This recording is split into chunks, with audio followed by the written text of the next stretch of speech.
আরে ভাই তোমরা এখানে কি করছো? ভাই আপু আপনার নাম কি? আমার নাম mister misses Roni Akter. Roni Akter. Yes. আপু আপনি এখানে একা কেন? আমার হাজবেন্ড তো ওয়াশরুমে গেছে, এর জন্য আমি এখানে অপেক্ষা করছি। আপু আপনার বাসা কোথায়? আমার বাসা তো ওই যে বিসমিল্লাহ হোটেলের পাশে। বিসমিল্লাহ হোটেল এখানে কি করে? বিসমিল্লাহ হোটেলের ওখানে তো আমরা প্রতিদিন নাস্তা খেতে যাই। আজ এক্স্যাক্টলি আমার আমার হাজবেন্ড আর কি সরকারি জব করে, আর আমি আসলে বাসায় বসে বসে বসে অন্য মানুষের সাথে ফিলিং করি। আপু আপনার একটা ওই যে ড্যান্স অনেক ভাইরাল হয়ে গিয়েছে, একটু আপনাদের মাঝে একটু উপস্থাপন করবেন? আচ্ছা, কোন ড্যান্সটা একটু ভালো মতো বলুন।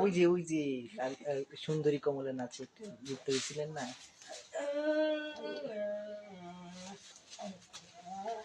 এদিকে তাকান একটু আপু।